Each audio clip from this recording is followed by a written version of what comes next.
Here we go. We're back with our news you can use. I'm the host, Thera Martin Milling, and my friend Tom Butler sits by my side right now. How are you, my friend? Fine, Thera, fine. Good, Always good. a pleasure to be with you. Good to see you. And Yes. for all of the years that I've known Tom Butler, he has been, I call him the guru about where the money is for college. Show me the money. And so many parents want to answer to that. Yes, show me the money so I can get my young person in college. That's right. So the day that we're taping this show, it is Earth Day, actually, April the 22nd. Yes. Now, people will see this show off and on throughout the summer. Sure, But sure. Certainly the deadline Yeah. for any person who is trying to get their financial aid together for the fall semester of Yes. 2014, we're Yes. talking August. Yes. The deadline is when? May 1, 2014. So in the next few days, in order to be eligible for the Pell Grant, the Fee Estate Grant, which are the free monies from the federal and the state, May 1st is the deadline. You can get money after that May 1st timeline, but you're going to get loans, you're going to get maybe whatever the school has to offer, but a lot of times, even by now, for instance, schools have given away a lot of their free money. So you'll still be in a loan window, but you won't be in that grant window. How much tougher is it when a young person decides, oh, I want to go to school out of state because I want to go to Delaware State University or University of Maryland Eastern Shore? Yeah.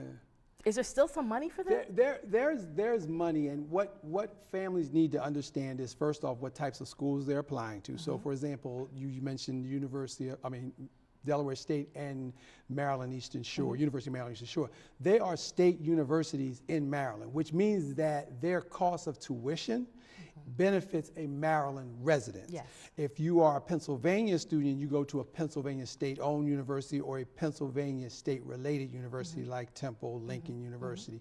Those schools will be less. LaSalle actually is a private school, so you can live across the street from LaSalle or live in California. You're going to pay the same tuition. Same tuition. But state-related or state-owned schools, so Cheyney University, Westchester, Bloomsburg, Mansfield, those schools you're going to get a significant reduction because you're a Pennsylvania resident. And then when your financial aid kicks in, it takes it down even more. Okay, but the bottom line is that for, say a young person is in 10th grade right now, they're watching this show, That's right. and they're going to graduate, they're going to pass to the next grade in June. Yes. So come September, they'll be in be a junior in 11th grade. That's right. So is that when the process really gets started? I mean, you got your PSATs, your SATs, all of this stuff hitting you. Yeah, I think what I want to say is your process really should start even in elementary school. However, formal processing, which is when I call coming out to the broader world, is that PSAT, and usually that's in the junior year. Why the junior year? You could take the PSAT any year you want to. Matter of fact, the school district of Philadelphia used to offer it in the 10th grade.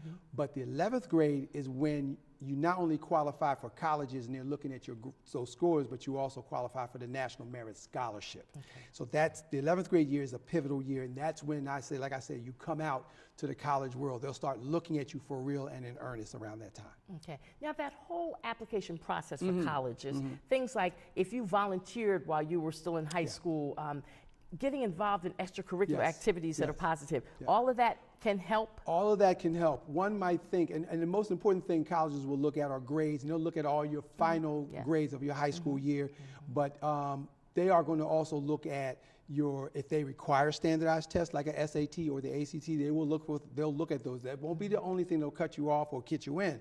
They also are looking for the well-rounded student. So the more you can project or show them that you've been engaged or involved with a number of things, and that even includes work. So if you have to work, demonstrate or show that you not only are working, but that you are also raising in rank. So you may have become a supervisor or a manager. You should write that down. And that's what's important also, is to whatever you're doing, write it down. Okay.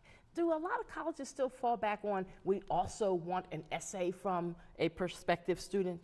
Do you find that? Many schools do want an essay. Some will require it, some will not. I say every student should have what was called a personal statement, which will explain who you are. Remember that with the college application, which asks you basically your demographic information, where you live, where you went to school, that's the most they're going to ask on that.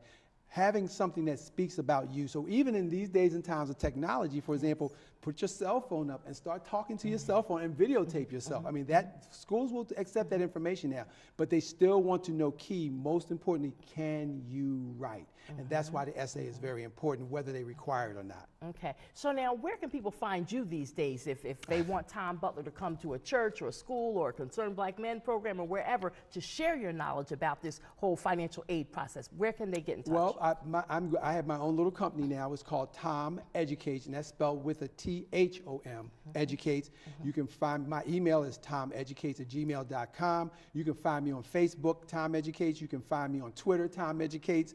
You can find me on any of the social media. If you use it, even Instagram, well, you can't find ThomEducates on Instagram. You'll find personal time on there. But the working time, you can find almost on all the working media. All right, ThomEducates. There, Thank you for educating me today on this edition of News You Can Use. And we're about to wrap it up. I want to thank you for checking us out this year. We're coming to our anniversary celebration for a newspaper we started in the Allegheny West area of North Philadelphia. If you're in that area, we hope you will check it out. It is a newspaper that I am the managing editor for. We're having a lot of fun with it, and this will be the first time in the history of that community that they've had their own community newspaper. So we're thankful for the opportunity to do that. And for everyone, have a safe, marvelous, wonderful summer. And keep checking out all the great programs here at LaSalle TV 56, also at Verizon Fios Channel 36. I'm Thera Martin Milling. Once again, remember, life is fragile. Handle it with prayer. And everybody be safe this summer. Thank you.